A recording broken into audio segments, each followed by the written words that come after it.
오늘 대림절 세 번째 주일입니다. 이제 다음 주 월요일에 성탄절이 되는데 성탄이라는 말 뜻이 뭐라고 했지요? 성탄.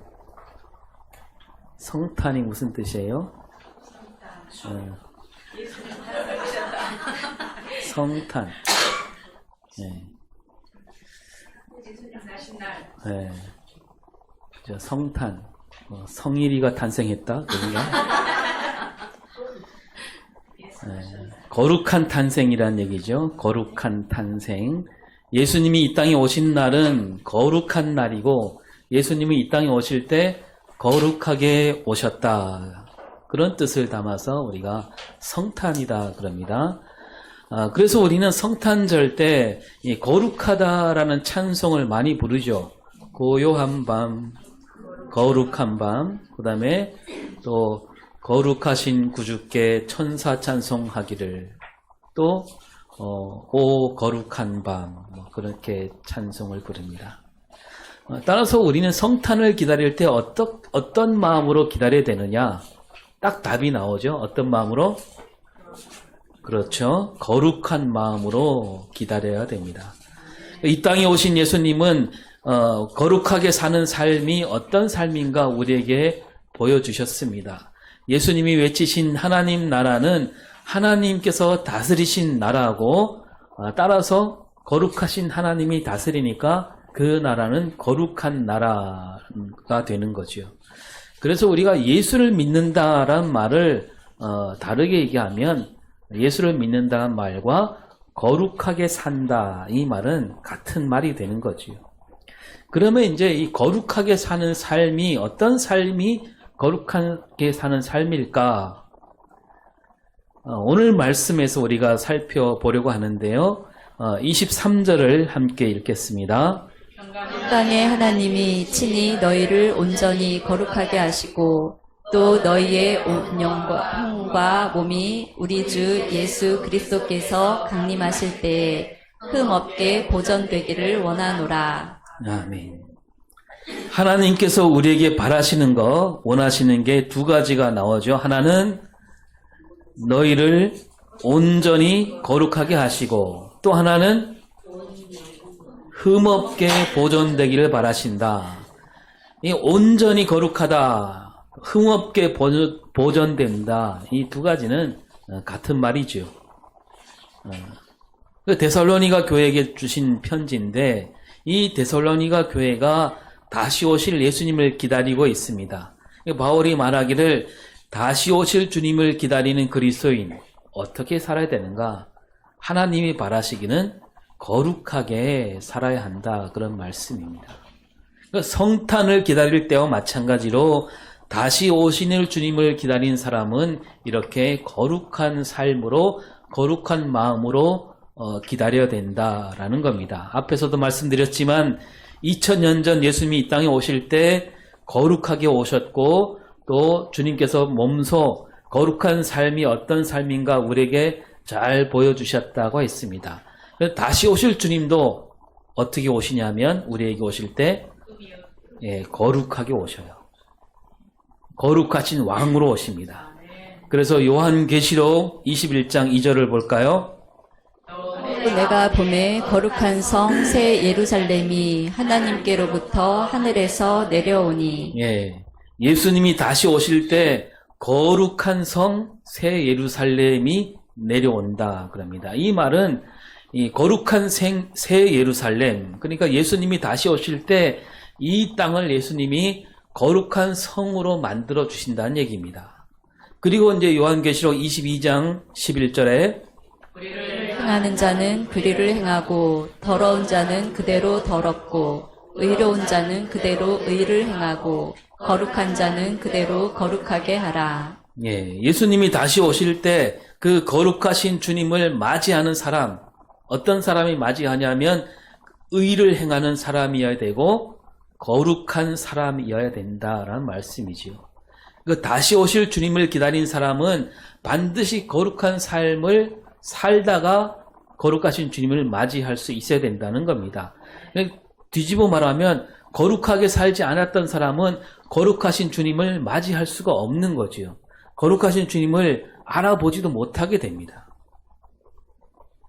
우리가 그래서 주님을 처음 만났을 때부터 다시 오실 주님을 만나는 그날까지 우리는 여기 이 땅에 살아야 되잖아요.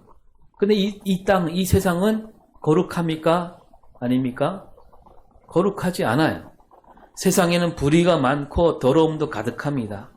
그래서 이 거룩함을 이루는 일이 쉽지 않아요. 그러나 쉽지 않지만 우리는 그래도 거룩하게 살도록 힘써야 된다라고 하나님은 우리에게 말씀하고 있는 거지요. 그래서 오늘 말씀에서 보면 우리가 그러면 이 세상에서 거룩하지 않은 이 세상에서 우리가 이 거룩하게 살 수 있는 길이 뭐냐? 그것을 가르쳐주고 있는 겁니다. 그래서 16절부터 22절까지 보니까 한 절씩 얘기하고 있는데 7가지죠. 7가지. 7가지 다 기억하려면 좀 많지요?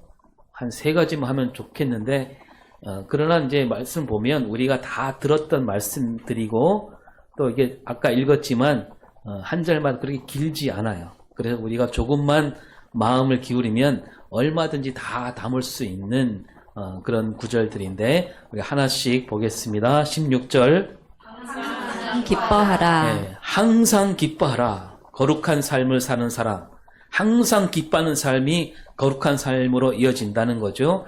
그러니까 늘 언제나 기쁨을 잃지 말라 그거예요. 기쁨을 잃지 않고 언제나 어디서나 기뻐하며 살아갈 때 우리는 거룩한 삶을 이룰 수 있다는 거죠. 우리 그리스도인들은 늘 기쁨 가운데 살아야 됩니다.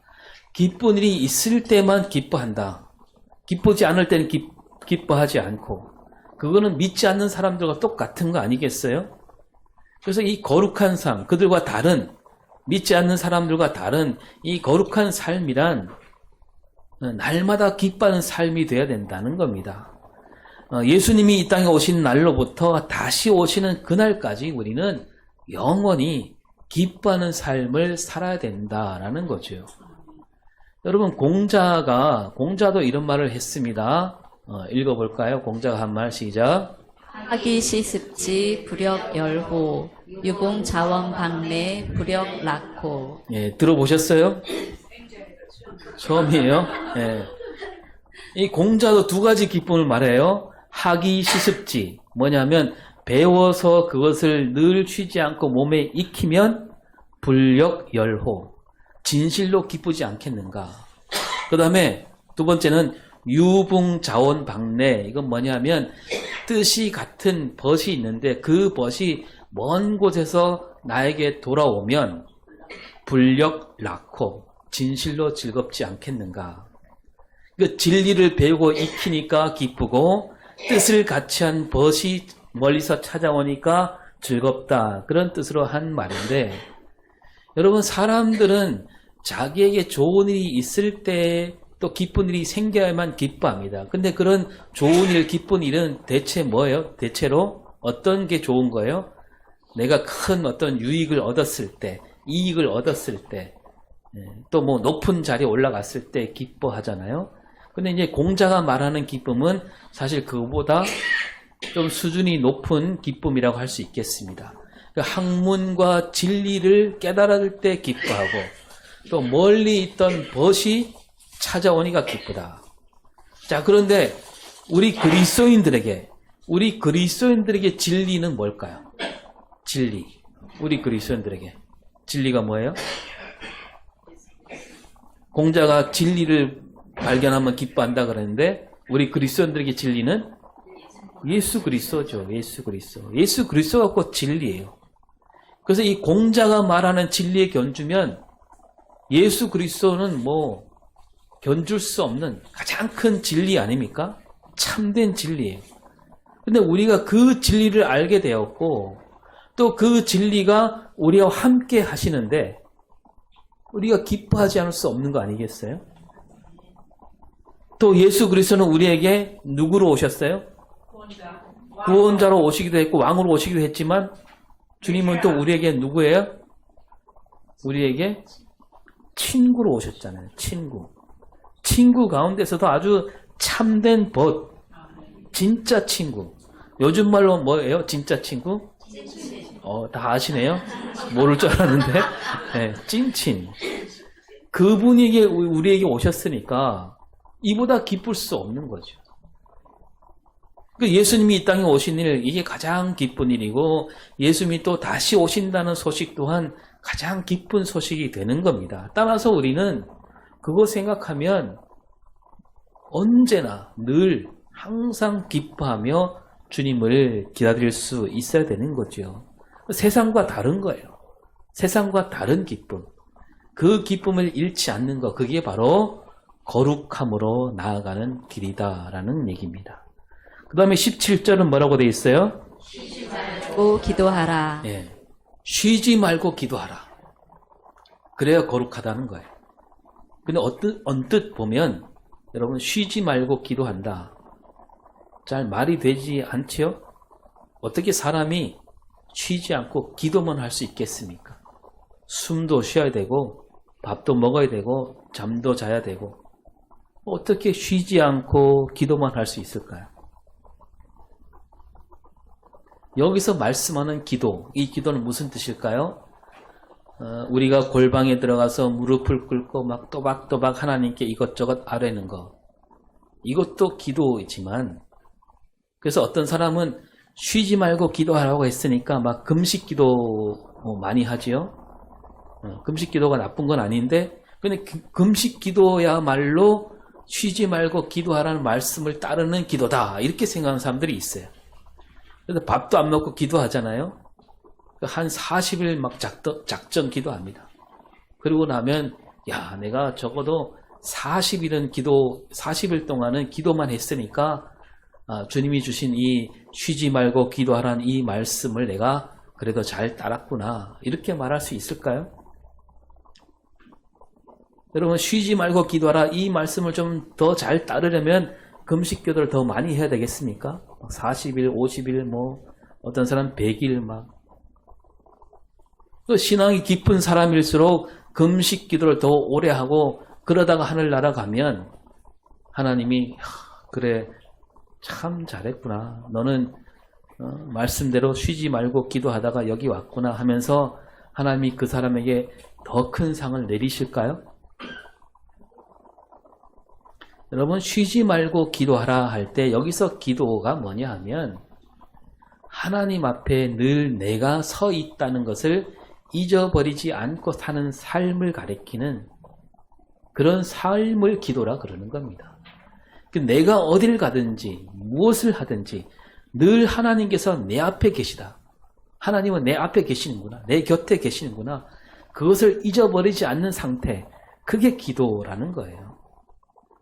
그리고 쉬지 말고 기도하라 이 말씀에는 기도가 습관이 되어야 된다, 이런 뜻도 담겨 있는 거죠. 그러니까 날마다 때마다 뭘 하든지 기도하는 마음으로 하라는 거예요. 하나님, 제가 오늘 이런 일을 하려고 하는데 이게 정말 하나님 뜻입니까? 날마다 물어야 된다는 거죠. 또 오늘 어디 가려고 하는데 이 발걸음이 하나님 뜻에 어긋나지는 않습니까? 그러니까 무슨 말을 할 때도 마찬가지예요. 말하기 전에 아주 짧은 순간이지만 말이 막 이렇게 나오려고 하지만 그 순간에도 하나님, 제가 지금 이 말을 하려고 하는데 이 말이 하나님 뜻에 맞는 말입니까? 이런 물음. 생각도 마찬가지예요. 내가 무슨 생각을 하려고 하는데 그 생각을 하기 앞서서 이 생각은 과연 하나님 말씀에 맞는 생각인가? 내가 하려고 하는 이 생각이 하나님 뜻에 맞는 생각인가? 이렇게 물을 때 이런 삶이 바로 쉬지 않고 기도하는 삶이라는 거예요. 그렇다면 교회 예배당에 앉아서 기도하는 건 어떤 뜻입니까? 골방에 혼자 앉아서 하는 기도는 무슨 뜻이에요? 그거는 연습하는 거죠. 기도 연습. 여러분, 쉬지 않고 기도하려면 연습해야 돼요. 훈련해야 됩니다. 연습하지 않고 훈련하지 않으면 그렇게 막 바쁜 일이 왔을 때 기도하지 못하게 돼요. 그 훈련, 연습을 통해서 우리가 기도하는 거죠. 여러분, 부부는 서로 닮는다는 말이 있잖아요. 왜 닮아갑니까? 같이 사니까요. 같이 사니까, 늘 마주보고 있으니까 마주 보다 보니까 어느새 말투도 닮아가고 또 눈빛도 닮아가고 웃는 소리도 닮아가고 어떤 데 막 기침 소리까지 닮아가잖아요. 마찬가지예요.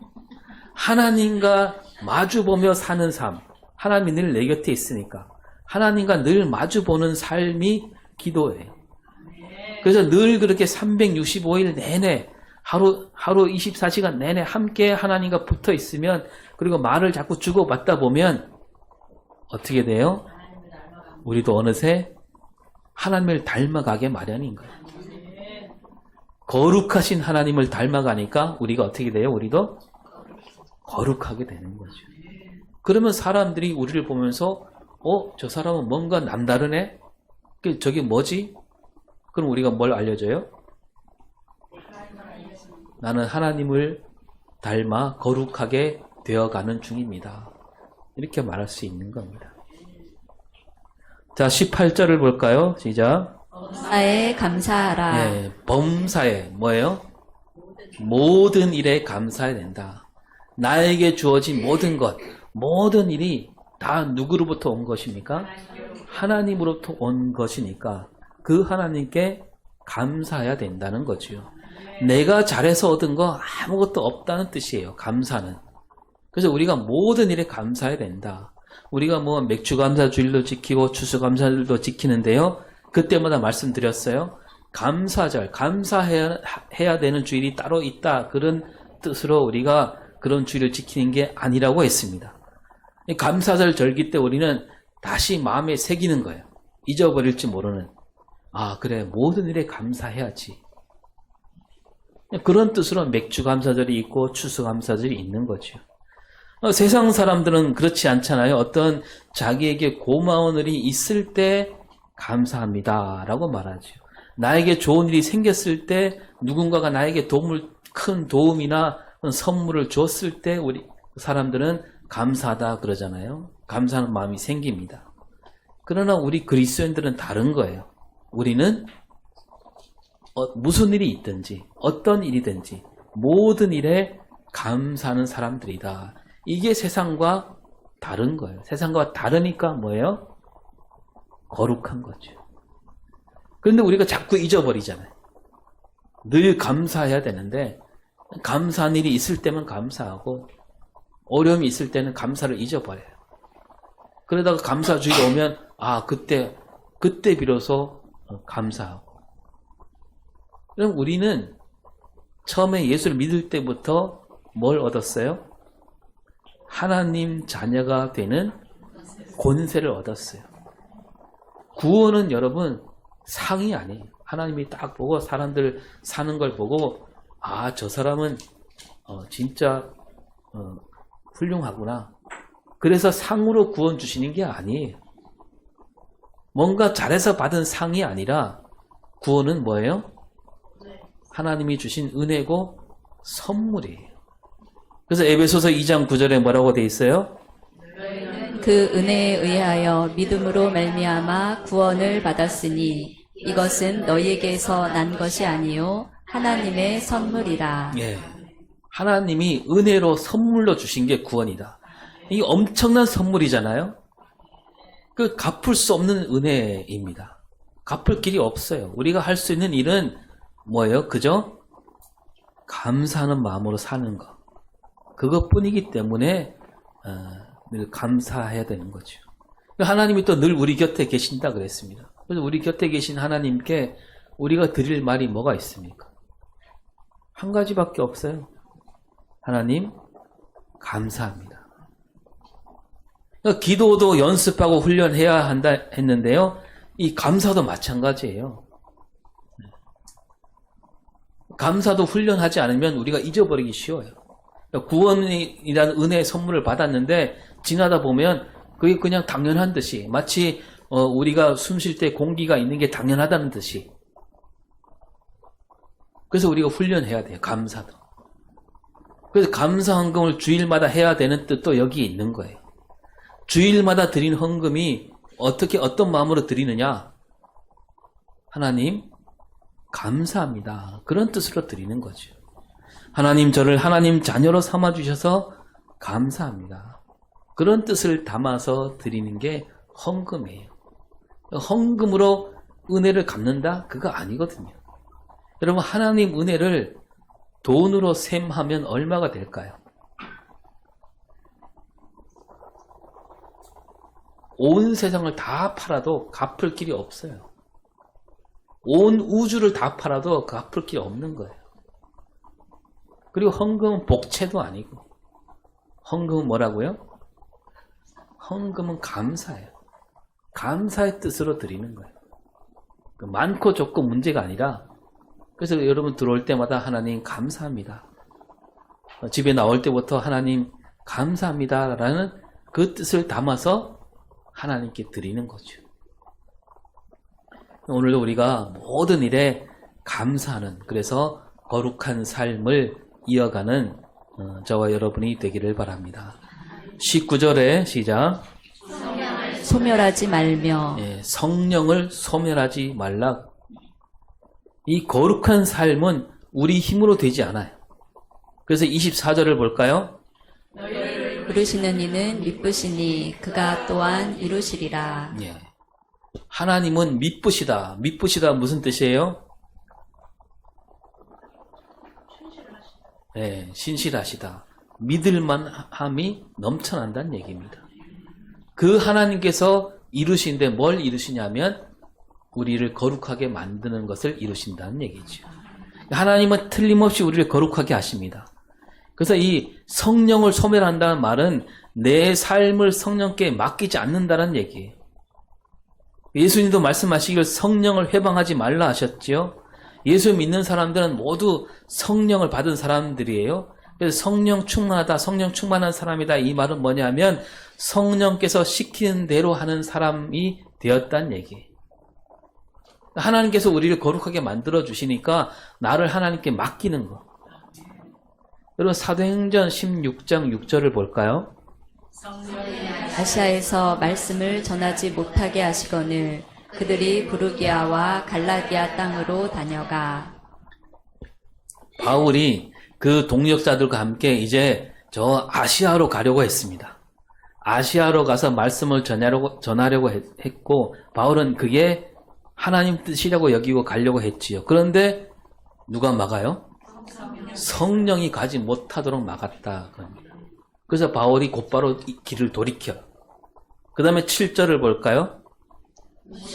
앞에 이르러 비두니아로 가고자 애쓰되 예수의 영이 허락하지 아니하는지라. 예, 바울이 성령이 막으니까 이제는 아시아로 가지 않고 비두니아로 가려고 했습니다. 이때는 또 누가 막아요? 예수의 영. 예수의 영이 뭐예요? 성령이에요. 성령이 허락하지 않았습니다. 그래서 바울이 다시 또 길을 돌이켜서 드로아로 내려가게 되지. 이 바울이 가려고 했던 이 아시아, 비두니아, 바울은 거기서 말씀을 전하려고 한 거예요. 뭐 자기 개인 볼일을 보려고 한 게 아니라 자기 입속을 차리려고 하려고 한 게 아니에요. 하나님 말씀을 전하려고 간 거예요. 가려고 했던 겁니다. 근데 이 바울은 하나님 말씀을 전하는 일을 할 때에도 바울은 성령에게 귀를 기울인 거예요. 그래서 바울은 늘 성령을 소멸하지 않는 삶을 살았기 때문이죠. 이 바울이 아시아나 뭐 아시아로 갈 때 또 비두니아로 가려고 할 때 바울이 기도했겠죠. 기도할 때 하나님이 이번에 제가 아시아로 가서 또는 비두니아로 가서 말씀을 잘 전하도록 도와주시옵소서 이렇게 기도하지 않았던 거예요. 바울은 하나님께 이렇게 기도합니다. 하나님, 이번에 제가 아시아로 가려고 하는데 거기 가도 되겠습니까? 이렇게 물은 거죠. 비두니아로 가려고 하는데 하나님 이 길이 하나님 뜻이 맞습니까? 하면서 내 뜻대로 하지 마옵시고 하나님 뜻에 맡기겠습니다. 따르겠습니다. 이런 마음으로 하나님께 여쭈었으니까 성령이 막는다는 것을 깨닫게 되었고 허락하지 않는다는 것을 깨닫게 된 겁니다. 세상 사람들은 자기가 뜻을 세우고 자기 생각을 앞세워서 거기에 맞게 힘쓰고 애쓰고 살고 있잖아요. 그러나 우리는, 예수 믿는 우리는 달라야 된다는 거죠. 거룩한 사람이니까. 우리는 언제나 누구를 앞세워요? 성령을 앞세우는 삶을 살아야 되는 겁니다. 그 내 생각, 내 뜻을 갖고 하나님 앞에 와서 하나님 내 뜻을 이루어 주시옵소서. 내 생각대로 하나님 움직여 주시옵소서. 이거 꼭 있어야 됩니다. 그렇게 하는 게 뭐냐면 성령을 소멸하는 겁니다. 그 내 생각, 내 뜻을 비우고 하나님께 여쭈어야 되는 거죠. 그 성령께서 이끄신 대로 움직이는 삶. 그게 성령을 소멸하지 않는 삶이고 그것이 곧 거룩한 삶이란 얘기예요. 자, 20절에는 뭐라고 되어 있어요? 멸시하지 말고. 예, 여기서 예언은 뭐예요? 예언? 하나님이 주시는 말씀이에요. 말씀을 알게 해주시고 깨닫게 해주신 분이 성령이죠. 성령은 언제나 우리로 하여 말씀으로 돌아가게 합니다. 따라서 앞에 성령을 소멸하지 말라 이 말씀과 예언을 멸시하지 말라 이 두 구절이 한 짝을 이루는 거죠. 그래서 이 말씀을 펼치지 않고 성령만 말하는 사람, 그런 사람 여러분 가까이 하면 안 되는 거예요. 이분은 성령 하면서 말씀으로 돌아가지 않고요. 어디서 주워 들은 말 혹은 자기가 생각한 거 그거를 앞세우는 거예요. 또 이 말씀을 읽을 때도 마찬가지. 말씀을 읽을 때도 자기 생각에 갇히면 그 말씀에 담긴 뜻을 제대로 헤아리기 어려운 겁니다. 그래서 늘 성령께서 도와주시기를 바라는 마음, 그런 마음으로 성경을 말씀을 읽어야 되는 거죠. 그런데 사람들 보면 자기가 만든 틀 안에 말씀을 막 우겨 넣는 일, 이게 얼마나 많은지 모르죠. 그래서 예언을 멸시하지 말라 그렇게 말씀하고 있는 거죠. 그래서 믿지 않는 사람들은 그런 거 필요 없잖아요. 근데 우리 믿는 사람들은 거룩한 삶을 살려면 하나님 말씀을 늘 가까이 하고 말씀 안에서 우리가 하나님 뜻을 찾아낼 수 있어야 된다는 얘기입니다. 21절에 뭐라고 되어 있어요? 범사에 헤아려 좋은 것을 취하고. 네, 모든 일을 잘 헤아리란 얘기입니다. 이것도 이제 위의 말씀과 다 이어지는 말씀인데 좋은 것을 취하라. 이 좋은 것은 뭐냐면 하나님 보시기에 좋은 것이에요. 앞에서 성령 안에서 말씀을 찬찬히 읽으면 우리가 하나님 보시기에 좋은 것, 거기에 그것이 무엇인지 헤아리게 되는 거죠. 이 새한글 성경에서는요, 취하고라는 말을 이렇게 풀었어요. 굳게 붙잡고. 굳게 붙잡지 않으면 세상을 따라가기 쉽다는 얘기입니다. 세상은 저마다 자기가 보기에 좋은 거, 그거 잡으려고 가잖아요. 그래서 위의 구절과 이어보면 성령에 기대어 말씀 안에서 무슨 일이든지 하나님 보시기에 좋은 그런 삶을 살아야 그게 거룩한 삶이다라는 얘기입니다. 예수님도 말씀하셨어요. 누가복음 11장 13절에 할지라도 좋은 것을 자식에게 줄 줄 알거든 하물며 너희 하늘 아버지께서 구하는 자에게 성령을 주시지 않겠느냐. 네. 예수님이 누구나 자기 자식에게 좋은 것을 줄 줄 안다. 좋은 것을. 하나님께서는 너희에게 뭘 주신다? 성령을 주신다. 하나님 보시기 좋은 게 뭐냐? 성령이란 얘기잖아요. 그건 내가 보기에 좋은 거. 내가 보기에 좋은 것을 취하지 말고 하나님 보시기에 좋은 것을 취하라. 여러분, 내가 보기에 좋은 게 정말 나에게 좋은 걸까요? 가만히 생각해 보면 그렇지 않은 거예요. 늘 말씀드리지만 여러분, 아이들은 다 뭘 좋아해요? 아이들은 어릴 때 밥보다 사탕을 더 좋아하잖아요. 근데 사탕을 좋아하는 데서 그 엄마가 날마다 때마다 사탕 먹이면 어떻게 될까요? 이빨이 다 썩어. 그렇죠. 네. 세상 사람들은 자기가 보기에 좋은 거 그거 얻으려고 몸부림칩니다. 자기가 보기에 좋은 거 그걸 가지려고 막 물불을 가지 않습니다. 근데 우리도 자칫 그렇게 될 수 있는 거예요. 세상이 그러니까. 그러나 우리는 달라야 되는 거예요. 하나님 보시기에 좋은 거. 하나님 보시기 좋은 게 뭐냐? 그것을 굳게 붙잡을 수 있을 때 우리 삶이 거룩함에 이르게 된다는 겁니다. 마지막으로 22절 시작.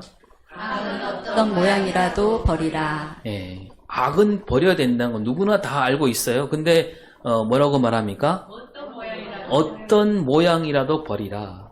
그러니까 뭐냐면 눈에 띄는 아주 큰 악만 악이 아니란 얘기예요. 작은 악도 버려야 된다는 거예요.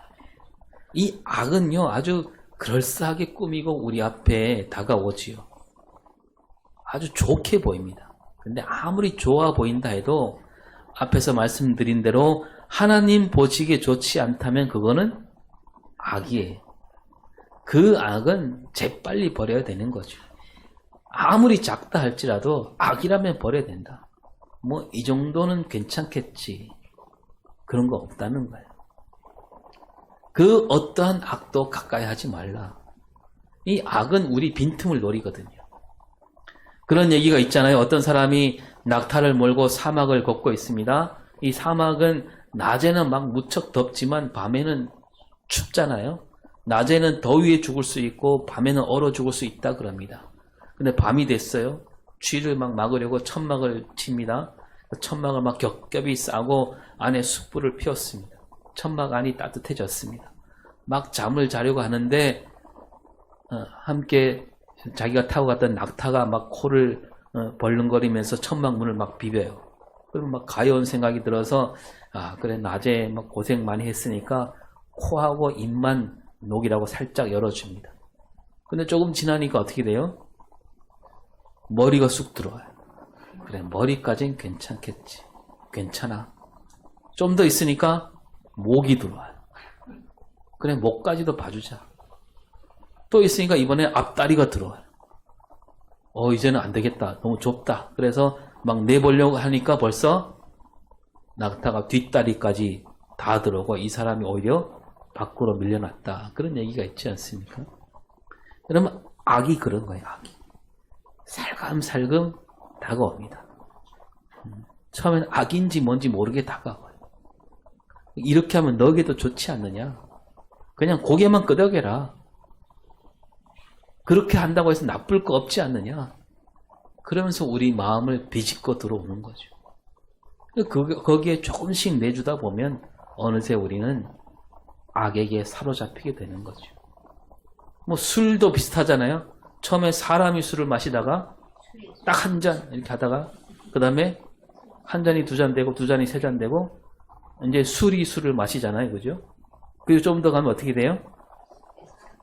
술이 사람까지 먹어버리잖아요.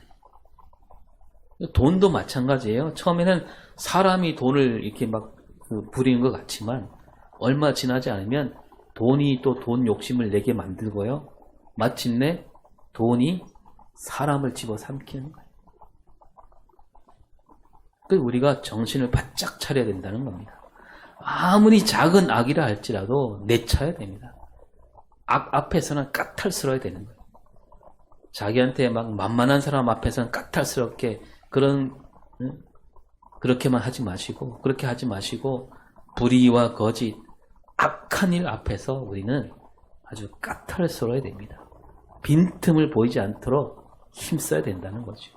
그럴 때 비로소 우리는 거룩함을 지킬 수 있는 거예요. 성탄을 기다린 대림절 우리가 이렇게 거룩하게 기다릴 수 있기를 바랍니다. 이번에 우리가 성탄절 맞이 행사가 있지요. 토요일에 마을 잔치하고 24일은 또 주일이고 25일은 성탄절 새벽송 또 성탄 축하 예배가 있습니다. 이 모든 일을 할 때도 우리가 거룩한 마음으로 거룩하게 이루어질 수 있도록 힘써야 되는 거죠. 여러분 믿지 않는 분들 앞에서 우리가 그 거룩함을 잃지 말아야 됩니다. 점잔을 빼란 말이 아니에요. 앞에서 춤추고 해도 됩니다. 근데 우리가 이렇게 잔치를 베풀 테니까 주일에 꼭 나오세요. 성탄 전에 꼭 교회 오세요. 이렇게 말하면 될까요? 그런 말이 입에서 나오는 순간 우리는 거룩함을 잃어버리기 쉽습니다. 속으로도 그렇게 생각하지 말길 바랍니다. 우리가 이렇게 베푸는데도 교회 안 나오면 염치가 없다. 이런 생각, 그런 생각조차도 다 버려야 되는 거예요. 어떤 마음으로? 오직 주님이 나에게 베푸신 사랑으로 나는 우리 마을을 사랑합니다. 우리 마을 주민들을 우리는 진심으로 사랑합니다. 그래서 만나게 뜨시고 좋은 선물도 받아가십시오. 그런 마음가짐으로 잔치를 베풀 때 그게 거룩한 마음이에요. 그러면 나중에 반드시 열매를 맺게 되어 있습니다. 하나님이 채우십니다. 그 믿음 잃지 말고 거룩한 삶으로 우리 주님 오시는 날을 기다리는 저와 여러분이 될 수 있기를 바랍니다. 기도하겠습니다. 하나님, 이 거칠고 험한 세상, 거짓과 불의, 악이 설치는 이 세상에서 우리가 거룩하고 아름다운 삶을 이루어가는 저희가 되게 하여 주시옵소서. 주님께서 이 땅에 오실 때 거룩하게 오셨고 거룩한 삶을 보여주셨는데 우리도 그 뜻을 잘 받들어서 주님 다시 오시는 그날까지 그 거룩함을 잘 지키는 저희가 되게 하여 주시옵소서. 감사드리며 예수님 이름으로 기도합니다. 아멘.